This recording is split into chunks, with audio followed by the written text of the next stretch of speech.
Según la estructura que tenga el predicado y el tipo de sujeto que nos salga, hacemos el tipo de clasificación de la oración simple. Empezaremos por el predicado. Si el predicado es nominal, es decir, si aparece un verbo copulativo, ser, estar o parecer, hablamos de oraciones copulativas o atributivas. Se conocen también como atributivas porque estos verbos, como ya sabéis, van acompañados de atributo. Por recordarlo, el atributo puede ser cualquier sintagma, adjetival, nominal, adverbial o preposicional que acompaña a los verbos copulativos y concuerda en género y número con el sujeto. Además, se puede sustituir por lo y normalmente responde a las preguntas cómo o qué. Si aparece uno de estos verbos, entonces hablamos de las oraciones copulativas. Si por el contrario aparece cualquier otro verbo, que es lo más probable, porque son todos los demás, hablamos de una oración predicativa o una oración de predicado verbal. Primero tenemos que distinguir entre activas y pasivas. En las oraciones activas, el sujeto realiza la acción y en este caso vamos a hablar de oraciones transitivas o intransitivas. Las oraciones transitivas son las que necesitan, exigen que haya un complemento directo en la oración.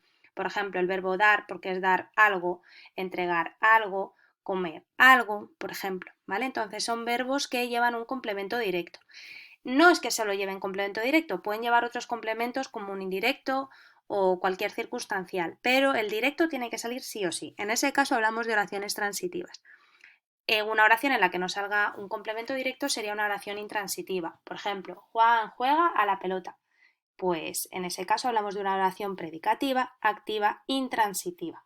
Si por el contrario decimos el niño lee la cartilla sería el directo, así que hablamos de una oración transitiva. El otro tipo de oraciones que encontramos dentro de una oración predicativa serían las pasivas. En estas el sujeto no realiza la acción, por eso se llama sujeto paciente. El verbo es pasivo, esto es, que nos tiene que aparecer el verbo ser conjugado más un participio, que es el que da la información para los complementos, y puede salir, que no siempre sale, pero puede salir el complemento agente. Es muy importante que este complemento agente, si sale, solo salen las pasivas, no aparece en ningún otro tipo de oración. Lo reconocemos porque lleva la preposición por, siempre es un sintagma preposicional y es la persona que en realidad realiza la acción. Como el sujeto hemos dicho que es paciente, el complemento agente se llama así porque es el que hace la acción. Lo que pasa es que en la pasiva tiene esta función y si la pasáramos esa oración pasiva a activa sería el sujeto de la oración. Lo que sí siempre tiene que salir en una pasiva es el sujeto paciente, que en la oración activa habría sido el complemento directo. Por eso, lo único que necesita una oración activa para poder pasarse a pasiva es un complemento directo, es decir, ser transitiva. Si nosotros queremos hacer la transformación, ya sabéis que era el movimiento en cruz. Hablamos de una oración, por ejemplo, Juan come palomitas. Juan sujeto, come verbo, palomitas complemento directo. Hacemos ese movimiento en cruz. Palomitas pasaría a ser el sujeto paciente, porque las palomitas van a ser comidas, no realizan la acción. Las palomitas son comidas, ahí ponemos el verbo en pasivo, como estaba en presente lo dejamos en presente todavía. Y ahora, por Juan, ese por Juan sería el complemento agente.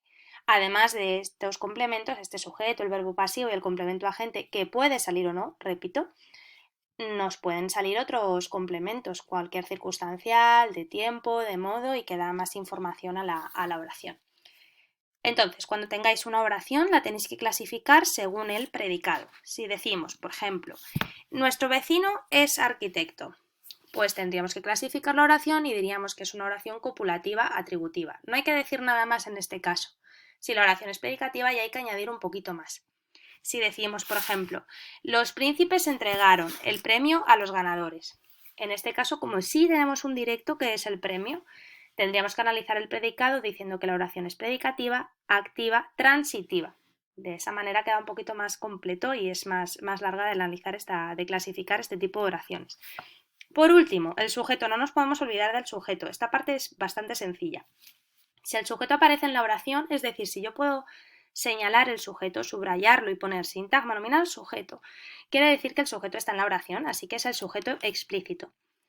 Puede ser también que el sujeto esté omitido, ya sabéis, sujeto omitido o sujeto elíptico. Esto es que el sujeto no aparece en la oración, pero sí que hay alguien que realiza esa acción y lo podemos sacar por la terminación del verbo. La terminación del verbo nos da esa información de la persona y el número y podríamos sacarlo, que es cuando ponemos sujeto omitido normalmente un pronombre. Y por último, la última posibilidad que hay es que el sujeto ni aparezca ni se le espere y es que sea impersonal. En este caso, la acción de la oración no la realiza nadie. Los tipos de impersonales, por recordarlos brevemente, eran los fenómenos atmosféricos, por ejemplo, hoy ha nevado en Madrid, los verbos ser, haber y hacer en tercera persona del singular, no siempre. Si decimos hace frío, sí que es impersonal porque nadie realiza la acción. Pero si por el contrario decimos hace los deberes, ahí sí que hay un sujeto omitido que es él, ¿vale? No siempre. Tenemos que fijarnos en si hace alguien la acción o no. Y el otro tipo de impersonal que teníamos era la partícula se acompañada de un verbo en tercera persona del singular, siempre y cuando se refiera a acciones generalizadas. Por ejemplo, se está en casa estos días, pues es algo generalizado para todos. Y esta es la clasificación de la oración.